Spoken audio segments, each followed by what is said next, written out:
എവിടെ നോക്കിയാൽ ഈ മെനകെട്ടവന്റെ മുഖം മാത്രമേ ഉള്ളൂ. അതായത് പൊതുജനങ്ങളെ പോലും പോലീസിനെ പോലും ഭയപ്പെടുത്തി നിർത്താനുള്ള ഇവരുടെ ഒരു മുന്നറിയിപ്പ് കൂടി ആയിരുന്നു ഇത്. ഈ ക്രൂരമൃഗങ്ങൾ ഇതുപോലൊരു ഒരു മനുഷ്യജീവനെ ഈ തരത്തിൽ ക്രൂരമായി ഇല്ലാതാക്കി. എന്നിട്ട് അവനെക്കാളും ക്രൂരനല്ലേ ഇവന് വേണ്ടി വാദിക്കാൻ വന്ന ഈ രാഷ്ട്രീയക്കാരൻ? ക്രിമിനലിസം. ഇവർ ചെയ്യുന്ന ഇത്തരം തെമ്മാടിത്തരങ്ങളെ മറച്ചു വയ്ക്കാനുള്ള ഒരു മറ മാത്രമാണ് ഈ പറയുന്ന CPM-ഉം DYFI-യും SFI-യും അല്ല. ഈ കണ്ടുകൊണ്ടിരിക്കുന്ന കടക്കാരും യാത്രക്കാരും ജനങ്ങളും ഉണ്ടല്ലോ, ആ കയ്യിൽ കിട്ടുന്ന പട്ടികയെങ്കിൽ പട്ടിക എടുത്ത് ഇവനെയൊക്കെ അടിച്ചവനൊക്കെ റെഡിയാക്കണം. അതാണ് ചെയ്യേണ്ടത്. കേസിലെ ഒന്നാം പ്രതി ആരാണെന്നറിയാമോ? ഇപ്പോഴത്തെ SFI-യുടെ സംസ്ഥാന സെക്രട്ടറി PM.R. ഷോ. എന്നാൽ CPM-ന്റെ ഭരണസ്വാധീനത്തിൽ അറസ്റ്റ് അടക്കമുള്ള നടപടികൾ ഇതുവരെയും ഉണ്ടായിട്ടില്ല. നമസ്കാരം. വയനാട് പൂക്കോട്ട് വെറ്ററിനറി സർവകലാശാലയിൽ SFI വേട്ടമൃഗങ്ങളുടെ ക്രൂരമർദ്ദനമേറ്റു മരിച്ച സിദ്ധാർത്ഥിന്റെ മരണത്തെ അത്ര പെട്ടെന്നൊന്നും നമ്മൾ മറക്കാൻ പാടില്ല. അതിങ്ങനെ ഒരു കനലായി എരിഞ്ഞുകൊണ്ടേയിരിക്കണം കേരള മനസാക്ഷിയുടെ മുന്നിൽ. അപ്പോൾ ഇന്ന് വളരെ അപൂർവമായ ചില സംഭവങ്ങൾ ഉണ്ടായിരിക്കുന്നു. കോളേജ് വൈസ് ചാൻസലറായ ഗവർണർ ആരിഫ് മുഹമ്മദ് ഖാൻ സസ്പെൻഡ് ചെയ്തിരിക്കുന്നു. അത് സർക്കാരിന്റെ മുഖത്തേറ്റ ഒരടിയാണ്. കാരണം സ്ഥിരം അടി കിട്ടുന്നുണ്ട്. ജനങ്ങളും സുപ്രീം കോടതിയും ഹൈക്കോടതിയും കേന്ദ്ര സർക്കാരും വരണവനും പോണവനും എല്ലാവരും അടിക്കുന്നുണ്ട്. എങ്കിലും ഇന്ന് പ്രത്യേകിച്ച് ഒരു അടി കൂടി കിട്ടിയിരിക്കുകയാണ് വൈസ് പ്രിൻസിപ്പലിനെ സസ്പെൻഡ് ചെയ്തതിലൂടെ. കാരണം ഇത്രയും ക്രൂരമായ ഒരു കൃത്യം അവിടെ നടന്നു എന്ന് ബോധ്യമായിട്ടും ഇതിന് ഉത്തരവാദികളായ അല്ലെങ്കിൽ പരോക്ഷമായിട്ടാണെങ്കിലും ഉത്തരവാദികളായ ഡീനിനെതിരെയോ വൈസ് ചാൻസലർക്കെതിരെയോ പ്രിൻസിപ്പലിനെതിരെയോ ഒന്നും കേസെടുക്കാൻ അല്ലെങ്കിൽ അവർക്കെതിരെ നടപടിയെടുക്കാൻ സംസ്ഥാന സർക്കാർ തയ്യാറായിരുന്നില്ല. ആ ഒരു ചങ്കൂറ്റമാണ് ഗവർണർ ആരിഫ് മുഹമ്മദ് ഖാൻ എന്ന് കാണിച്ചത്.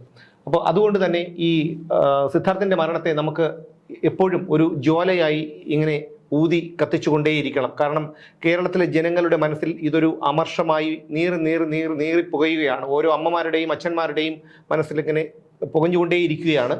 ഇവന്മാരുടെ അങ്ങനെ വെറുതെ വിടാൻ പാടില്ല എന്നുള്ളതാണ്. അതുകൊണ്ട് തന്നെയാണ് ഈ ചർച്ചയ്ക്ക് ഞങ്ങൾ ഈ ചർച്ചകൾ തുടർന്നുകൊണ്ടേയിരിക്കുന്നത് ഈ വിഷയത്തിൽ. അപ്പൊ നമ്മൾ ഇതിനകത്ത് ഗവർണറുടെ നടപടി നമ്മളൊന്ന് ആലോചിക്കുമ്പോൾ നേരത്തെ സുമേഷ് പറഞ്ഞു കഴിഞ്ഞു, അത്യപൂർവമായ ഒരു ഇടപെടലാണ് ഗവർണറുടെ. നമ്മുടെ നാട്ടില് ഈ ഗവർണർക്ക് ഇത്രയധികം അധികാരമുണ്ടെന്നും ഇങ്ങനെയൊക്കെ ഗവർണർ എന്ന് പറഞ്ഞാൽ ചാൻസലർ കൂടിയാണ്. അപ്പൊ ചാൻസലർ എന്നുള്ള നിലയിൽ സാധാരണ വൈസ് ചാൻസലർമാര് പറയുന്ന കാരണത്തൊക്കെ ഒപ്പിട്ട് കൊടുക്കുക, അവിടെ ഏതെങ്കിലും ഫംഗ്ഷൻ നടക്കാൻ പോയി ഉദ്ഘാടനം ചെയ്യുക, ഇതൊക്കെയാണ് നമ്മൾ മുമ്പുള്ള ഗവർണർമാരെ കണ്ടിട്ടുള്ളത്. ഈ ഗവർണർ അങ്ങനെയല്ല. അവിടുത്തെ ദൈനംദിന കാര്യങ്ങൾ കൃത്യമായി ഇടപെടുകയും കാര്യങ്ങൾ നടത്തുകയും ചെയ്തു. കാരണം ചാൻസലറിന്റെ പദവി എന്താണെന്ന് അദ്ദേഹം അറിയാന്നുള്ളത് കൊണ്ട് അദ്ദേഹം അത് വിനിയോഗിക്കുകയാണ് ചെയ്തത്. വേറെ റബ്ബർ സ്റ്റാമ്പായില്ല. പക്ഷെ ഇവിടെ നമ്മൾ കാണേണ്ടത് ഇത് കേരള മനസാക്ഷിയെ ഞെട്ടിച്ച അല്ലെങ്കിൽ ലോക മനസാക്ഷിയെ ഞെട്ടിച്ച വലിയൊരു ആൾക്കൂട്ട കൊലപാതകമാണ്. തല്ലിക്കൊന്ന് വളഞ്ഞിട്ട് വിചാരണ നടത്തി 3 ദിവസം ആഹാരം കൊടുക്കാതെ ഇട്ട് എന്നിട്ട് കൊന്ന് കെട്ടിത്തൂക്കിയതാണെന്നാണ് അച്ഛൻ ഇപ്പോഴും പറയുന്നത്. അവർ വിശ്വസിക്കുന്നതല്ല, തെളിവുകൾ വരും, അതിന്റെ കൂടുതൽ തെളിവുകൾ വരണം. എന്തായാലും അച്ഛനും അമ്മയ്ക്കും അങ്ങനെ വിശ്വസിക്കാം, അങ്ങനെ പറയാം. കാരണം കേരള ജനത അത് തന്നെയാണ് വിശ്വസിക്കുന്നത്. പക്ഷെ അങ്ങനെയുള്ള സ്ഥലത്ത് ഗവർണറോടെ പോകുന്നു, മുഖ്യമന്ത്രി പോയിട്ടില്ല. മുഖ്യമന്ത്രി മുഖം മുൻകാൻ നടക്കുകയാണ്. കാരണം ഈ ആകെ മുഖത്ത് വികൃതമായി എന്ന് അദ്ദേഹത്തിന്. അപ്പൊ ഓരോ ദിവസം വീട്ടിൽ നിന്ന് പിന്നെ രാവിലെ പുറത്തിറങ്ങുമ്പോഴും ഓരോരോ വാർത്തകൾ വരുമ്പോൾ അയാളുടെ മുഖം വികൃതമാകുന്ന അയാൾക്ക് തന്നെ അറിയാം. അതുകൊണ്ടാണ് ഈ ഉപദേശകന്മാര് ഓരോരോ പദ്ധതി പ്ലാൻ ചെയ്യുന്നത്. ഇപ്പൊ മുഖാമുഖം എന്നും പറഞ്ഞൊരു മുഖം മിനുക്കൽ പരിപാടി നടന്നുകൊണ്ടിരിക്കുകയാണ്. ആ മുഖം മിനുക്കൽ പരിപാടി നടന്നുകൊണ്ടിരിക്കുമ്പോഴാണ് മുഖത്തിന് വീണ്ടും കട്ടച്ചെളി കട്ടക്കരി വന്ന് കയറുന്ന ഈ സിദ്ധാർത്ഥൻ മരണം. സ്വന്തം SFI പിന്നെ ഈ എന്താണ് രക്ഷാപ്രവർത്തകർ കാണിച്ചിരിക്കുന്ന ഒരു മരണം അതിന്. പക്ഷെ അവിടെ ഗവർണർ എത്തിയപ്പോ പ്രത്യേകത ഗവർണർ എത്തി എന്നുള്ളത് മാത്രമല്ല പ്രത്യേകത. ഈ വെറ്ററിനറി സർവകലാശാലയുടെ ചുമതലയുള്ള മന്ത്രി ചിഞ്ചുറാണി ഇവിടെ പോയിട്ടില്ല. അവിടുത്തെ മന്ത്രി, ആ വാർഡിലെ മന്ത്രി അനിൽ അവിടെ പോയിട്ടുണ്ട്. പിന്നെ ശിവൻകുട്ടി മന്ത്രി അവിടെ പോയി ചെന്ന് അങ്ങനെ എന്നൊക്കെ പറഞ്ഞിട്ടുണ്ട്. പക്ഷെ ഈ ഗവർണർ അവിടെ പോയി എന്ന് മാത്രമല്ല, പോയിട്ട് അമ്മ ഗവർണറെ കണ്ട് സംസാരിച്ചു. അവിടെ SFIക്കാര് അനുശ്വരി ഒരു വനിതാ നേതാവാണ്, ഒരു വനിതയാണ് അനുശ്വരി പോയിട്ട് പോലും അമ്മ കാണാൻ അവര് മുഖത്ത് പോലും നോക്കില്ല. ഞങ്ങൾ അവിടെ ഉണ്ടായിരുന്നു, കാണാൻ പോലും വേണ്ടെന്ന് പറയാം. അവരങ്ങോട്ട് കയറ്റി വിട്ടില്ല. കയറ്റി വിട്ടു. അവിടെ ചെന്ന് ഇങ്ങനെ വെറുതെ ചെന്നിരിക്കുമ്പോൾ അവരുടെ മര്യാദ അനുസരിച്ച് ഞാൻ പറഞ്ഞല്ലോ, ഞാൻ ഇന്നലെ പറഞ്ഞിരുന്നു, എന്റെ വീട്ടിൽ എങ്ങനെ ഉണ്ടെങ്കിൽ ഞാൻ ചൂടുവെള്ളം തിളപ്പിച്ച് മുഖത്തൊഴിച്ചേനെ. പക്ഷെ ഇതങ്ങനെയല്ല. അവരുടെ ഒരു മാന്യത കൊണ്ട് അവരെ മുഖത്ത് പോലും നോക്കിയില്ല.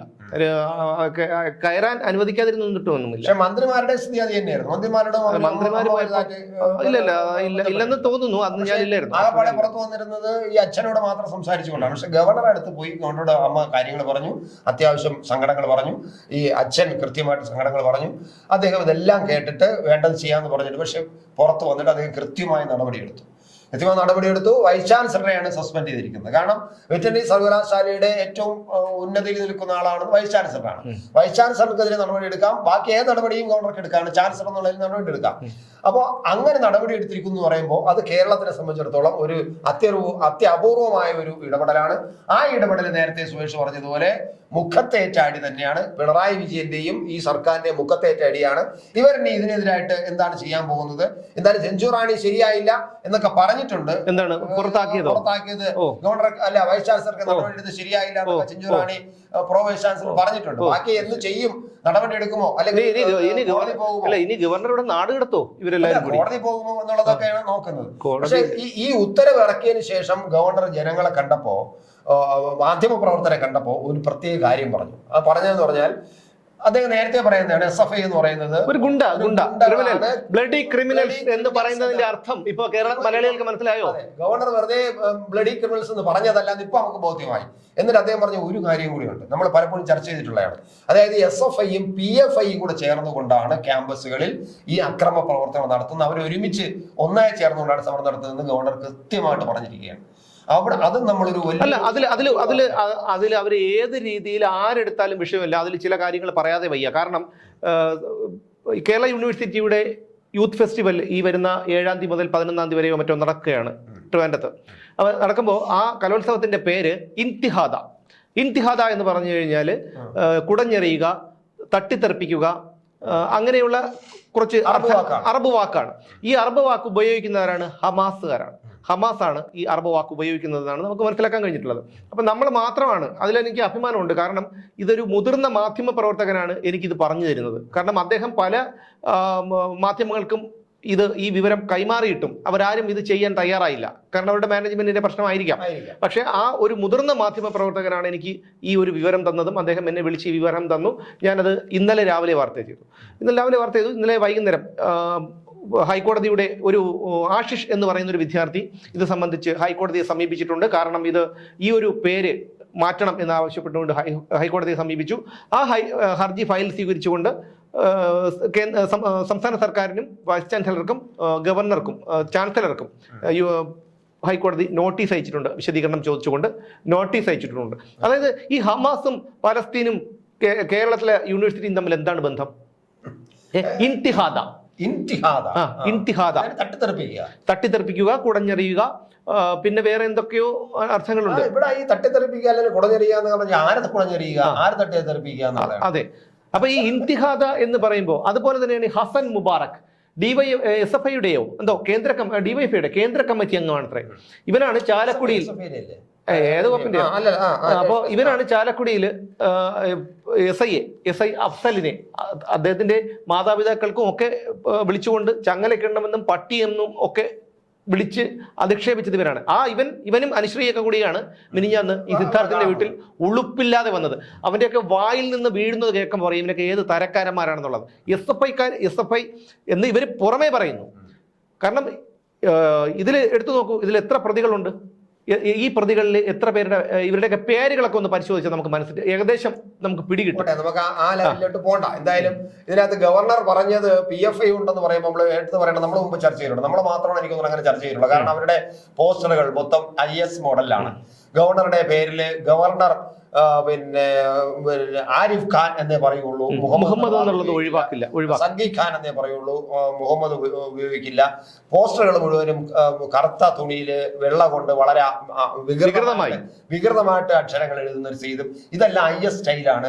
ഇത് നമ്മൾ മാത്രമേ പറഞ്ഞിട്ടുള്ളൂ. അത് വേറെ ആരും ഒരു ചാനലായിരുന്നു അത് പറഞ്ഞാണ്, നമ്മൾ മാത്രമാണ് പറഞ്ഞത്. കാരണം നമുക്കത് പറയാൻ വലിയ പേടിയൊന്നും ഇല്ലാത്തതുകൊണ്ട് നമ്മളത് പറഞ്ഞു. അത് നമ്മൾ ആ നിരീക്ഷണം കൊണ്ട് നമ്മൾ പറയുകയും ചെയ്യും. അപ്പൊ ഇപ്പൊ ഗവർണർ അത് നമ്മൾ പറഞ്ഞിരിക്കുമ്പോൾ നമുക്കത് ബോധ്യമായി. നമ്മൾ പറഞ്ഞെടുത്ത് ശരിയുണ്ട്. കാരണം ഗവർണർ കൂടെ അത് പറഞ്ഞിരിക്കുന്നത് PFI ചേർന്നുകൊണ്ടാണ് ഇവരിതെല്ലാം ചെയ്യുന്നത്. അത് മാത്രമല്ല, മറ്റൊരു കാര്യം, ഹമാസ് തീവ്രവാദികൾ ചെയ്ത ക്രൂരതകൾ നമ്മൾ വായിച്ചറിഞ്ഞിട്ടുണ്ട്, ചില വീഡിയോകളിലൊക്കെ കണ്ടിട്ടുണ്ട്. വളരെ ക്രൂരമായിട്ടാണ് അവർ ഇരകളോട് പെരുമാറുന്നത്.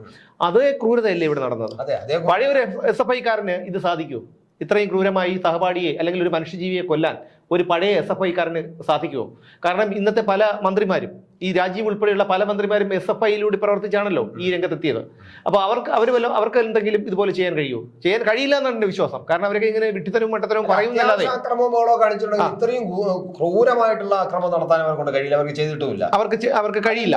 അതുകൊണ്ടാണ് ഇത് ഇവർക്ക് SFI കേന്ദ്രങ്ങളിൽ നിന്ന് മാത്രമല്ല മറ്റു പല കേന്ദ്രങ്ങളിൽ നിന്ന് അവർക്ക് പരിശീലനം അല്ല, ഇവർക്ക് പരിശീലനം കിട്ടുന്നു എന്ന് വേണം നമ്മൾ കരുതാൻ. കാരണം പരിശീലനം കിട്ടുന്നു. കാരണം ഒരു മനുഷ്യ ശരീരത്തിൽ മുമ്പ് കുറച്ച് വർഷങ്ങൾക്ക് മുമ്പ്, ഏതാനും ചുരുങ്ങിയ വർഷങ്ങൾക്ക് മുമ്പ് റോഡിൽ തെരുവിൽ അലഞ്ഞു നടക്കുന്ന നായ്ക്കളെ ആരോ വാളുകൊണ്ട് വെട്ടിയിട്ട് പോകുന്ന ഒരു സംഭവമാണ്. അവസാനം അത് രഹസ്യാന്വേഷണം കണ്ടുപിടിച്ചെന്താണ് നിരോധിക്കപ്പെട്ട ഒരു സംഘടന. ഒരു സംഘടനയിലെ പ്രവർത്തകർ പരിശീലിക്കുന്നതാണ്.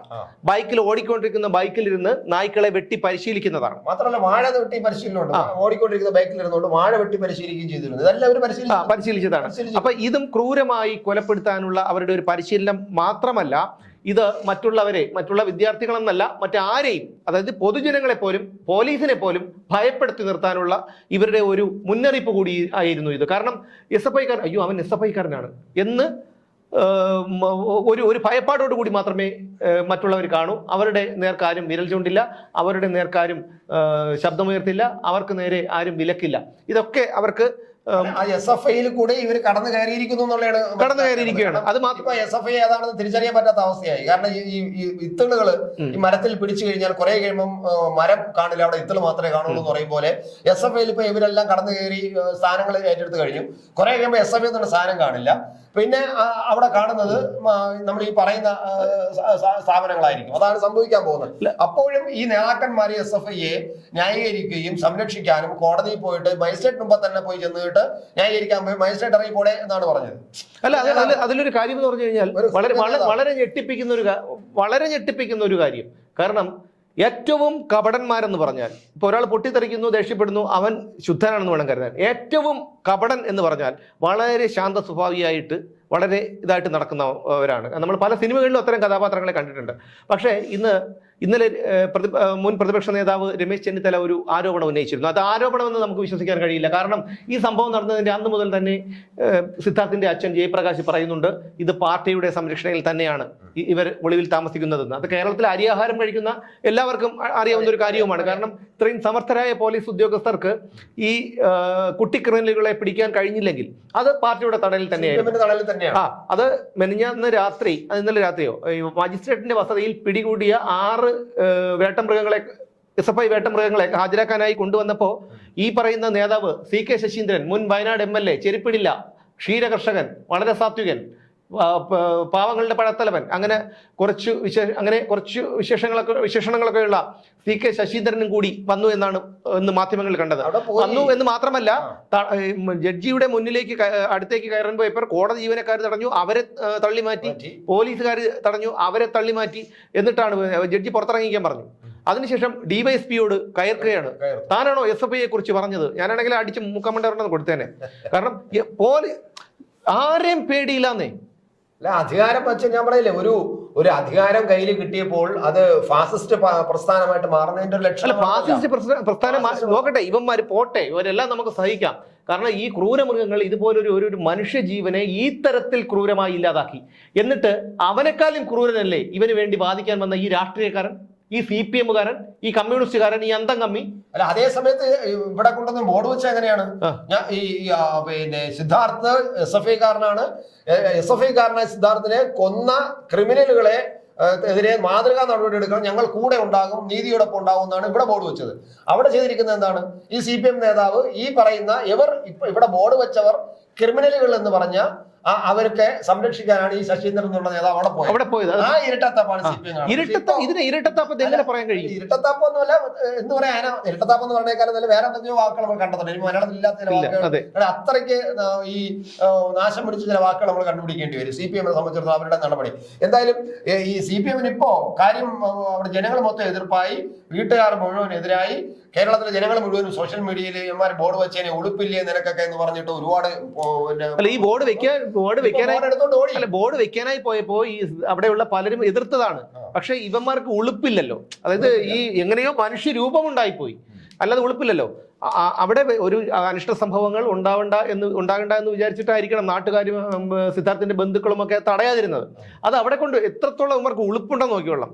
അവിടെയാണ് ഈ പറയുന്ന SFIയുടെ സംസ്ഥാന പ്രസിഡന്റും ഒക്കെ കൂടി വന്നത്. അപ്പോൾ ഇവിടെ എടുത്തു പറയേണ്ട മറ്റൊരു കാര്യം കൂടിയുണ്ട്. അതായത് നമ്മുടെ ആർഷോ അറിയാലോ, അതായത് SFIയുടെ സംസ്ഥാന സമുന്നതനായ നേതാവാണ് അദ്ദേഹം. വളരെ മാന്യനായ ഒരു വ്യക്തി കൂടിയാണ്. അദ്ദേഹത്തിന് ഒരു കേസ് ഉണ്ടായിട്ടുണ്ട്. അത് ഇപ്പോഴല്ല, 2019 എറണാകുളം മഹാരാജാസ് കോളേജിൽ ഡിസംബർ 2-ാം തീയതി രാത്രിയിൽ മുഹമ്മദ് അജാസ് എന്ന ഒരു വിദ്യാർത്ഥിയെ കോളേജ് ഹോസ്റ്റലിൽ SFI നേതാക്കൾ സംഘം ചേർന്ന് മർദ്ദിക്കുന്നത് ഈ അജാസ് കാണാനിടയായി. കെട്ടിയിട്ട് മർദ്ദിച്ചുവെന്ന് അജാസ് നൽകിയ പരാതി, ക്രൂരമായി മർദ്ദിച്ചുവെന്ന് അജാസ് പരാതി നൽകി. കേസിലെ 1-ാം പ്രതി ആരാണെന്നറിയാമോ? ഇപ്പോഴത്തെ SFIയുടെ സംസ്ഥാന സെക്രട്ടറി PM ആർഷോ. ആദ്യ വർഷ വിദ്യാർത്ഥിയായിരുന്ന അജാസ് KSU പ്രവർത്തകനായിരുന്നു. ഇതിന്റെ വൈരാഗ്യത്തിലാണ് ഹോസ്റ്റലിൽ വെച്ച് ആർഷോയുടെയും സംഘത്തിന്റെയും ആക്രമണം. അതുകൂടാതെ കോളേജ് ഹോസ്റ്റലിൽ നിന്ന് ഓടി രക്ഷപ്പെടാൻ ശ്രമിച്ച അജാസിനെ പിന്തുടർന്നെത്തിയ സംഘം റോഡിലിട്ട് മർദ്ദിച്ചു. തുടർന്ന് ബൈക്കിൽ കയറ്റി എറണാകുളം ലോ കോളേജ് ഹോസ്റ്റലിൽ എത്തിച്ച് കെട്ടിയിട്ട് മർദ്ദിക്കുകയും സംഘം ചേർന്ന് ഭീഷണിപ്പെടുത്തുകയും ചെയ്തു. മാരകായുധങ്ങൾ ഉപയോഗിച്ചായിരുന്നു മർദ്ദനം. അടുത്ത ദിവസം രാവിലെയാണ് അജാസിനെ വിട്ടയച്ചത്. തുടർന്ന് എറണാകുളം സെൻട്രൽ പോലീസ് അജാസിന്റെ പരാതിയിൽ കേസെടുത്തു. 2064/2019 എന്ന നമ്പറിലായിരുന്നു FIR രജിസ്റ്റർ ചെയ്തത്. IPC 342, 323, 324, 365, 34 എന്നീ വകുപ്പുകൾ പ്രകാരമായിരുന്നു കേസ്. ആർഷോയെ കൂടാതെ ജിതിൻ, നിഖിൽ, അർജുൻ എന്നിവരും പ്രതികളായിരുന്നു. എന്നാൽ CPMന്റെ ഭരണസ്വാധീനത്തിൽ അറസ്റ്റ് അടക്കമുള്ള നടപടികൾ ഇതുവരെയും ഉണ്ടായിട്ടില്ല. 2019 അന്നും കൊണ്ടുപോയത് എവിടെയാണെന്ന് അറിയാമോ? പക്ഷേ ഇപ്പോഴും ഹോസ്റ്റലിലാണ്. അത് മാത്രമല്ല, കോടതിയുടെ പരിഗണനയിലാണ് കുറ്റപത്രം സമർപ്പിക്കുകയും ചെയ്തിട്ടുണ്ട്. കേസ് പിൻവലിക്കണമെന്നാവശ്യപ്പെട്ട് മർദ്ദനമേറ്റ അജാസിനെ നിരവധി തവണ ആർഷോ സമീപിച്ചിരുന്നു. മനസ്സിലായോ? അതായത് ഭീഷണിപ്പെടുത്തലാണ്. അത് മാത്രമല്ല, ഇത് ഈ 2019 PM ആർഷോ കാണിച്ചത് എന്താണോ അതാണ് ഇപ്പൊ ഹോസ്റ്റലിൽ കൊണ്ടുപോകുന്നു. ഇവരുടെ ഹോസ്റ്റൽ എന്ന് പറയുന്നത് എല്ലായിടത്തും മിക്കവാറും SFIയുടെ ഒരു കുത്തകയായിരിക്കും ഹോസ്റ്റൽ എന്ന് പറയുന്നത്. അപ്പൊ അവിടെ ഇവരുടെ ഇടിമുറികളും കോടതി മുറികളും അവിടെ ഉണ്ട്. ആ ഇടിമുറികൾ അവര് ഇട്ട് അടിച്ചു കഴിഞ്ഞാൽ ചുറ്റിനും റൂമിലൊക്കെ പിള്ളേരെ നോയിക്കൊണ്ടിരിക്കുന്നതല്ല, അവർക്കൊന്നും ചെയ്യാൻ കഴിയില്ല. ആരെങ്കിലും എതിർത്ത് കഴിഞ്ഞാൽ അവന്റെ റൂമിൽ കയറി അവനെ ഇതുപോലെ പരിപ്പാക്കും. അപ്പൊ എല്ലാവരും പേടിയുണ്ടല്ലോ. അതാണ് സംഭവിക്കുന്നത്. ഇപ്പൊ ഈ സിദ്ധാർത്ഥന് സംഭവിച്ചത് അതാണ്. ഈ പറയുന്ന ഈ അജ്മൽ എന്ന് പറയുന്ന ചെറുപ്പക്കാരനെ ഹോസ്റ്റലിലാണ് ഇവിടെ തട്ടിക്കൊണ്ടുപോയി ബൈക്കിൽ കയറ്റി നേരെ ഹോസ്റ്റലാണ് കൊണ്ടുപോയത്. അപ്പൊ ആ ഹോസ്റ്റലുകളെല്ലാം അതാണ് ഇപ്പം അഭിപ്രായം വന്നിരിക്കുന്നത്. ഹോസ്റ്റലുകൾ മുഴുവനും SFIയുടെ ഇടിമുറികളാണ്, അവരുടെ കോടതികളാണ്. എല്ലാ ഹോസ്റ്റലിലും SFIയുടെ വൻ പ്രമാണിത്വമാണ് അവിടെ ഉള്ളത് എന്നത് ഇപ്പോഴും പണ്ട് ഉയർന്നു വരുന്നത്. ഇപ്പോഴും ഈ സിദ്ധാർത്ഥിന്റെ വിഷയം വന്നപ്പോഴും ഉയർന്നു വന്നിട്ടുണ്ട്. ഇനിയെങ്കിലും ഇവിടുത്തെ ഭരണാധികാരി ഈ ഗവൺമെന്റ് ഒരിക്കലും നോക്കൂല. പക്ഷെ SFI മറ്റു ഗവൺമെന്റ് വരുമ്പോൾ ചെയ്യാവുന്നതാണ്. പക്ഷെ അവര് ചെയ്യില്ല. കാരണം മറ്റു ഗവൺമെന്റ് വന്നിട്ട് വേണ്ട. ഇന്നത്തെ സാഹചര്യത്തിൽ വന്നിട്ടുള്ളപ്പോൾ ചെയ്തിട്ടില്ലല്ലോ. ചെയ്യാനുള്ള ആർജം അവർക്ക് അല്ല. ഇതിൽ വേറേണ്ട കോടതികളൊക്കെ പലതവണ പറഞ്ഞിട്ടുള്ളതാണ് കലാലയ രാഷ്ട്രീയം വേണ്ട എന്നുള്ള കാര്യം. ഈ കലാലയ രാഷ്ട്രീയം കൊണ്ട് ആരെങ്കിലും എന്തെങ്കിലും നേടിയിട്ടുണ്ടോ? എത്ര കുട്ടികളുടെ ജീവനുകളാണ് പൊലിഞ്ഞു പോയത് ഈ കലാലയ രാഷ്ട്രീയത്തിലൂടെ? എന്തിനാണ് കലാലയ രാഷ്ട്രീയം? വന്നവൻ പഠിച്ചിട്ട് പോയാൽ പോരെ? അവനെന്താ രാഷ്ട്രീയം ഉണ്ടാക്കാൻ നടക്കുന്നത്? ഇവന് രാഷ്ട്രീയത്തിലാണ് താല്പര്യമെങ്കിൽ ഇവൻ നേരെ ചെന്നിട്ട് പാർട്ടി ഓഫീസിൽ ചെന്ന് അവിടെ അടിച്ചു വരാനും മറ്റു പണികൾക്ക് നിന്ന് കഴിഞ്ഞാൽ നേതാക്കന്മാരുടെ ആസ്ഥാനം താങ്ങി കൊടുത്താൽ പോരെ? അല്ല, അവിടെ അതെ കോളേജില് ഇപ്പൊ ഒരു ജനാധിപത്യ രീതിയിലായത് കൊണ്ട്, നമുക്ക് ജനാധിപത്യ സമ്പ്രദായം ഉള്ളത് കൊണ്ട് കോളേജിലെ രാഷ്ട്രീയത്തിനെയും കലാലയ രാഷ്ട്രീയത്തിനെയും നമുക്ക് അല്ലല്ല. അതാണ് ഞാൻ പറഞ്ഞത്. ഈ കലാലയ രാഷ്ട്രീയം കൊണ്ട് എന്തെങ്കിലും ഗുണമുണ്ടായിട്ടുള്ളതായി ചേട്ടൻ കരുതുന്നുണ്ടോ? ഇല്ല. അത് നമ്മൾ ആ ഗുണവും ദോഷം നോക്കുമ്പോൾ നമ്മൾ അത് ഉപയോഗിച്ചതിന് തരാറുകൊണ്ടാണ്. ആ കലാലയ രാഷ്ട്രീയത്തെ എങ്ങനെ ഉപയോഗപ്പെടുത്തി എന്നുള്ളതാണ് ഇവിടെ പ്രശ്നം. ആ ഉപയോഗപ്പെടുത്തിയത് മോശമായിട്ട് ഉപയോഗപ്പെടുത്തി എന്നുള്ളത്, പ്രത്യേകിച്ച് SFI എന്നുള്ള സംഘടന ഉള്ളതുകൊണ്ട് മാത്രമാണ് കലാലയ രാഷ്ട്രീയം ഇത്രയും കലുഷമാവുന്നത്. അതുകൊണ്ട് സ്വാഭാവികമായിട്ട് SFIയോട് പിടിച്ചിരിക്കാൻ മറ്റു പല സംഘടനകളും ഏകദേശം അതേ സ്വഭാവം കാണിക്കും. അതാണ് സംഭവിച്ചത്. അതേസമയം എല്ലാവരും ഈ SFI മാന്യമായിട്ടൊരു ജനാധിപത്യ പ്രവർത്തനമാണ് കോളേജിൽ നടത്തിയിരുന്നെങ്കിൽ എല്ലാ വിദ്യാലയ സംഘടനകളും മാന്യമായ പ്രവർത്തനം. നമ്മളിപ്പോ അതാണ് ചോദിക്കുന്നത്. ഇപ്പൊ പിണറായി അതുകൊണ്ട് ചെയ്യേണ്ടത് തെരഞ്ഞെടുപ്പ് സമയത്ത് നമ്മൾ ആ വിഷയം നമ്മുടെ വിഷയമല്ല, നമ്മൾ ചർച്ച ചെയ്യുന്ന വിഷയമാണെങ്കിൽ പോലും തെരഞ്ഞെടുക്കേണ്ട സമയത്ത്, അതായത് ക്യാമ്പസുകളിലെ തെരഞ്ഞെടുപ്പ് സമയത്ത് മാത്രം, ആ തെരഞ്ഞെടുപ്പ് കാലഘട്ടത്തിൽ മാത്രം, ആ തെരഞ്ഞെടുപ്പ് പ്രചരണത്തിലും മറ്റു മാത്രമേ സംഘടനാ പ്രവർത്തനം അനുവദിക്കാവൂ. അത് കഴിഞ്ഞ് സംഘടനാ പ്രവർത്തനം അനുവദിക്കരുത്. അവിടെ ഒരു സമിതി ഉണ്ടാക്കി കഴിഞ്ഞു. ആ സമിതി കോളേജിന്റെ ഭരണകാര്യങ്ങൾ നോക്കണം. അതിനുശേഷം അതിന് മുമ്പ് പിന്നെ അവിടെ ഒരു പ്രകടനം നടത്താനോ പിന്നെ സമ്മേളനം നടത്താനോ പോസ്റ്ററുകൾ ഒട്ടിക്കാനോ ബാനറുകൾ കെട്ടാനോ അനുവദിക്കരുത്. അങ്ങനെ കലാലയത്തെ മാറ്റിയെടുത്തു കഴിഞ്ഞാൽ ഈ കലാലയം നന്നാവും. കലാലയ രാഷ്ട്രീയവും കൊണ്ടുപോകാം, കലാലയത്ത് നടക്കുന്ന ജനാധിപത്യ തിരഞ്ഞെടുപ്പും നടക്കാം, ജനാധിപത്യ രീതിയിൽ അവിടെ ഒരു സംവിധാനം ഒരു യൂണിയൻ കോളേജ് യൂണിയനും ഉണ്ടാകും. പക്ഷേ ഈ അക്രമ പ്രവർത്തനങ്ങൾ നടക്കണം. ബാക്കി ഏത് രാഷ്ട്രീയ പുറത്ത് നടക്കുന്ന സർവ്വ രാഷ്ട്രീയ പ്രവർത്തനത്തിന്റെയും പ്രതിഫലനം ഈ ക്യാമ്പസിൽ കൊണ്ടുവരിക എന്ന് പറഞ്ഞാൽ അത് ജനാധിപത്യ മര്യാദയാണെന്നൊക്കെ പറയുമെങ്കിലും അങ്ങനെ അല്ല ചെയ്യേണ്ടത് എന്നുള്ളത് മാത്രം. അങ്ങനെ ഒരു കൺട്രോൾ ചെയ്താൽ അതാണ്. അത് ഇപ്പൊ SFIയുടെ കാര്യത്തിൽ മാത്രമല്ല, ഈ പറയുന്ന CPM-ന്റെ കാര്യത്തിലും സംസ്ഥാന സർക്കാരിന്റെ കാര്യത്തിലാണെങ്കിൽ പോലും അഴിമതി എല്ലാ രാഷ്ട്രീയക്കാരും ചെയ്യുന്നതാണ്. ആ ഒരു പരിധിക്ക് കൈയിട്ട് വരിക്കോട്ടെ, കുഴപ്പമില്ല. പക്ഷെ ഇതെല്ലാം എല്ലാ രീതിയിലും ജനങ്ങളെ താറടിച്ച് കാണിക്കുകയും ജനങ്ങൾക്ക് പുല്ല് വില കൊടുക്കുകയും ജനങ്ങളെ വെല്ലുവിളിക്കുകയും കഴിയുന്നതിനപ്പുറം ദൂർത്തടിക്കുകയും ഒക്കെ ചെയ്യുമ്പോൾ ജനങ്ങൾക്ക് അതാണ് ജനങ്ങളുടെ വിഷയം എന്ന് പറഞ്ഞു കഴിഞ്ഞിട്ടുണ്ടെങ്കിൽ. ഇപ്പൊ തന്നെ ഈ സിദ്ധാർത്ഥിന്റെ കാര്യത്തിൽ മറ്റു കുട്ടികൾ, ഇനിയുള്ള കലാലയങ്ങളിലെ കുട്ടികൾ ഈ നായ്ക്കൂട്ടങ്ങളെ പേടിക്കേണ്ട കാര്യമില്ല. കാരണം പല കലാലയങ്ങളും ഈ നായ്ക്കൂട്ടങ്ങളുടെ വേട്ടമൃഗങ്ങളുടെ കയ്യിലാണ്. അത് മറ്റുള്ള വിദ്യാർത്ഥികൾ, അത് ഏത് വിദ്യാർത്ഥി സംഘടനകളിലുള്ളവരാകട്ടെ, നിങ്ങൾക്കും പ്രവർത്തിക്കാനുള്ള സ്വാതന്ത്ര്യം കേരളത്തിലെ കലാലയങ്ങളിലുണ്ട്. കാരണം അത് നിങ്ങൾ ഇനിയെങ്കിലും ആ തിരിച്ചറിവ് നിങ്ങൾക്കുണ്ടായിരിക്കണം.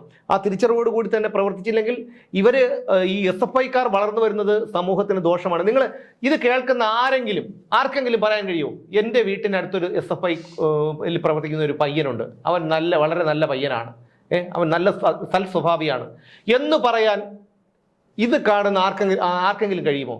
നിങ്ങൾക്കറിയാവുന്ന ഏതെങ്കിലും ഒരു SFI അല്ലെങ്കിൽ DYFI പ്രവർത്തകൻ നിങ്ങൾ ആത്മാർത്ഥമായി നെഞ്ചിൽ കൈവച്ച് പറയൂ. സാധാരണക്കാരനല്ല, നേതൃത്വത്തിൽ നിൽക്കുന്ന നേതൃത്വത്തിൽ മാത്രമല്ല, ഈ നേതൃത്വത്തിൽ പ്രാദേശിക നേതൃത്വത്തിൽ പോലും നിൽക്കുന്ന ഏതെങ്കിലും ഒരു SFIയോ DYFIക്കാരനോ ഒരു നല്ല മനുഷ്യനാണെന്ന് നിങ്ങൾക്ക് പറയാൻ കഴിയും?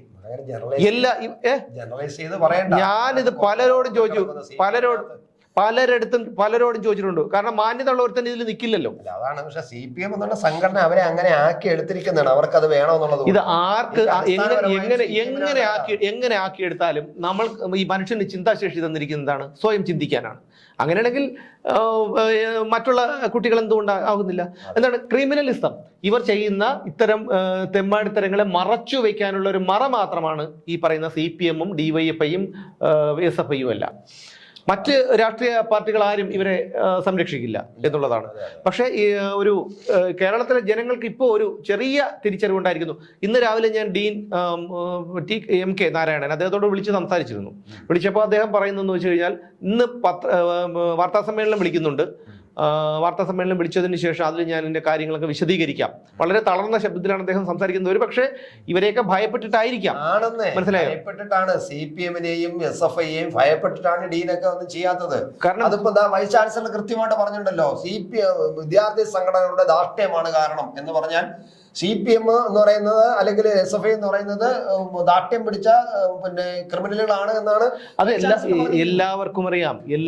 എന്നിട്ട് ബലിയാടായതോ ഈ പറയുന്ന ഇവർക്ക് എന്താണ് 1 വർഷത്തേക്ക് പഠനവിലക്ക്? ഇവനെയൊക്കെ അതായത് ഇവരൊക്കെ ഇനി എത്ര കൊല്ലം ജീവിക്കേണ്ടവരാണ്?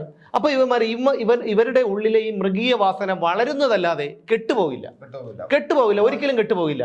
കാരണം ഒരു പച്ച മനുഷ്യ ശരീരത്തോട് ഇത്രയധികം ക്രൂരത കാണിക്കാൻ ഇവന്മാർക്ക് കഴിയുമെങ്കിൽ അത് കൂടുതൽ വളർന്നു വരികയുള്ളൂ, ഉള്ളിൽ കിടന്ന് കൂടുതൽ വളർന്നു വരികയുള്ളൂ. അതുകൊണ്ട് ഇവന്മാർ സമൂഹത്തിന് ഒരു ശാപമാണ്, ഭീഷണിയാണ്. യഥാർത്ഥത്തിൽ ഇത്തരം കാര്യങ്ങൾക്ക് നടപടിയെടുക്കേണ്ടത് കോടതികളാണ്. കാരണം രാഷ്ട്രീയക്കാരുടെ ഭാഗത്തു നിന്ന് ഒരിക്കലും നീതി കിട്ടില്ല. കോടതികളാണ് കോടതി വരെ. കാരണം ഗവർണർ ഇപ്പം കോടതിയിൽ പിന്നെ ഉത്തരവ് കൊടുത്തിരിക്കുന്നു. നമ്മൾ അതും കൂടെ കാണണം. ഗവർണർ ഇപ്പം വൈസ് ചാൻസലർ പിന്നെ സസ്പെൻഡ് ചെയ്ത് മാത്രമാണ് ചെയ്തിരിക്കുന്നത്. ഏറ്റവും അതാണ് പറയുന്നത് CPM-ന് ഏറ്റവും അടിയാണെന്ന് പറയുന്നത്. പിന്നെ ഇത് ജുഡീഷ്യൽ അന്വേഷണത്തിന് ഉത്തരവിട്ടിരിക്കുകയാണ്. അത് ഗവൺമെന്റ് സംസ്ഥാന സർക്കാർ ചെയ്യേണ്ട ഒരു ജോലിയാണ്. പക്ഷെ അതിനെ മറികടന്ന് അതിന്റെ മുകളിൽ ഗവർണർ ജുഡീഷ്യൽ ഉത്തരവ് ഇട്ടിരിക്കുന്നു. ഒരു ജഡ്ജിയെ വിട്ടുതരണമെന്ന് ഹൈക്കോടതിക്ക് കത്തെഴുതാൻ പോകുന്നത്. അപ്പൊ മിക്കവാറും ഇന്ന് തന്നെ കത്ത് ഹൈക്കോടതിയിലേക്ക് ചെല്ലും രാജ്ഭവനിൽ നിന്ന്. അപ്പൊ അതും കൂടെ നമ്മൾ ആലോചിക്കുമ്പോൾ വളരെ നിർണായകമായ ചില തീരുമാനങ്ങളാണ് ഗവർണർ എടുത്തിരിക്കുന്നത്. ഇത് കേരളത്തില് ഇനി SFIക്കാരനെ ഗവർണറെ കൊണ്ടുപോകുന്നതിന് കൊടി കാണിപ്പിക്കാന്നല്ലാതെ, കരിങ്കൊടി കാണിപ്പിക്കാന്നല്ലാതെ സർക്കാരിനൊന്നും കരിങ്കൊടി കാണിക്കുകയാണെങ്കിൽ നാട്ടുകാരിറങ്ങണം. ഈ കണ്ടുകൊണ്ടിരിക്കുന്ന കടക്കാരും യാത്രക്കാരും ജനങ്ങളും ഉണ്ടല്ലോ, ആ കയ്യിൽ കിട്ടുന്ന പട്ടികയെങ്കിൽ പട്ടിക എടുത്ത് ഇവനെയൊക്കെ അടിച്ച് ഇവനെയൊക്കെ റെഡിയാക്കണം. അതാണ് ചെയ്യേണ്ടത്. കരിങ്കൊടി കാണിക്കുന്നു. ഇത് അതെ, ഇവന്മാർക്ക് ഇതുപോലുള്ള തന്തയില്ലായ്മത്തരം ഇവന്മാർക്ക് കാണിക്കാനാണ് ഇവന്മാർ ഈ ഒരു പ്രസ്ഥാനത്തിൽ നിൽക്കുന്നതും. ഗവർണറെ കരിങ്കൊടി കാണിക്കുന്നു, ഗവർണർ ഗോ ബാക്ക്. ഇവന്റെയൊക്കെ എന്താ പറയേണ്ടത്? എന്താ പറഞ്ഞു കഴിഞ്ഞാൽ നിയന്ത്രണം വിട്ടുപോകും. ഇവനെയൊക്കെ കുറിച്ച് ചിന്തിക്കുമ്പോൾ തന്നെ നിയന്ത്രണം വിട്ടുപോകും. റോഡിലിറങ്ങാൻ കഴിയുമോ? റോഡിലിറങ്ങി ഒരല്പം മനസമാധാനത്തോടു കൂടി വണ്ടി ഓടിച്ച് പോകുമ്പോഴായിരിക്കും മുഖാമുഖം അപ്പോൾ ഈ മുഖം ഇങ്ങോട്ട് തിരിക്കും, നവകേരള സദസ്, പിന്നെ അങ്ങോട്ട് തിരിക്കും, കേരളീയം. എവിടെ നോക്കിയാൽ ഈ മെനകെട്ടവന്റെ മുഖം മാത്രമേ ഉള്ളൂ. സത്യം പറയാലോ, സഹികെട്ട് പറയുകയാണ്. നമ്മുടെ മനസ്സിന് ഈ എന്താണ് ചില കാണാൻ നമ്മൾ ആഗ്രഹിക്കാത്ത, അല്ലെങ്കിൽ നമുക്ക് മനസ്സിന് അസ്വസ്ഥത ഉണ്ടാക്കുന്ന ചില കാര്യങ്ങൾ നമ്മൾ കാണുമല്ലോ. ഇത് കാണുമ്പോൾ നമ്മുടെ മനസ്സിൽ ഉണ്ടാകുന്ന ഒരു അസ്വസ്ഥതയും ഒരു ഒരു ഒരു വെപ്ര ഒരു ഒരു അമർഷം ഉണ്ടല്ലോ, അത് എത്രയെന്ന് പറഞ്ഞു കേട്ടോ റോഡിൽ കണ്ണടച്ച് വണ്ടി ഓടിക്കാൻ പറ്റുമോ? ഒന്ന് ആലോചിച്ച് നോക്ക്. ഞാൻ തമാശ പറഞ്ഞതല്ല. കേരളത്തിന്റെ ഇന്നത്തെ സ്ഥിതിക്ക് കാരണം എന്നിട്ട് ഉള്ള സ്ഥലങ്ങളിൽ മുഴുവൻ ഫ്ലക്സ് ബോർഡ് കിടിച്ചുകൊണ്ടിരിക്കുന്ന പടം. നല്ല ചുമ മറ്റേ കാശ്മീരി ആപ്പിൾ തോറ്റുപോകും. ആ കണക്കിനാണ് ഇപ്പോൾ മുഖം ഇരിക്കുന്നത്. ഞാൻ ആളിനെയൊന്നും പറയുന്നില്ല, പറയേണ്ട കാര്യമില്ല. അല്ല, ഇത് സഹിക്കാവുന്നതിന്റെ അപ്പുറമായി. ഇനിയിപ്പോൾ ഇതിൽ കൂടുതലൊന്നും പറയില്ല, നമ്മൾ സ്ഥിരമായി പറയുന്നതാണ്. പക്ഷെ ഒരു അപേക്ഷ മാത്രമേ കേരളത്തിലെ അച്ഛനമ്മമാരോട് ഉള്ളൂ. ഈ നിങ്ങളെ മക്കൾ നിങ്ങൾ എന്ത് വേണോ എങ്ങനെ വേണോ പഠിപ്പിച്ചു, പക്ഷേ ഈ ഒരു ഭീകര സംഘടനയിൽ പ്രവർത്തിക്കാൻ നിങ്ങൾ അനുവദിക്കരുത്. ഈ SFI എന്ന് പറയുന്ന ഈ സംഘടനയിൽ പ്രവർത്തിക്കാൻ നിങ്ങൾ അനുവദിക്കരുത്. നിങ്ങളുടെ കുട്ടികളുടെ ഭാവി ഒരിക്കലും സുരക്ഷിതമാകില്ല എന്ന് മാത്രമല്ല, നിങ്ങളുടെ കുട്ടികൾ സമൂഹത്തിൽ വെറുക്കപ്പെട്ടവരാകും. എല്ലാവർക്കും ഡോക്ടറേറ്റ് കിട്ടില്ല, എല്ലാവർക്കും യുവജന കമ്മീഷൻ അധ്യക്ഷയാവാൻ പറ്റില്ല. അങ്ങനെ അതിനുള്ള ആൾക്കാരുണ്ട്. അല്ലാതെ ഈ സാധാരണ കുടുംബങ്ങളിൽ നിന്ന് വരുന്ന കുട്ടികൾ ഇതൊക്കെ പ്രതീക്ഷിച്ചിട്ടാണ് ഇതിൽ നിൽക്കുന്നത്. വാഴക്കൊലയും തേങ്ങാക്കൊലയും പറ്റി പിന്നെ പ്രബന്ധം എഴുതി ഡോക്ടറേറ്റ് നേടാം.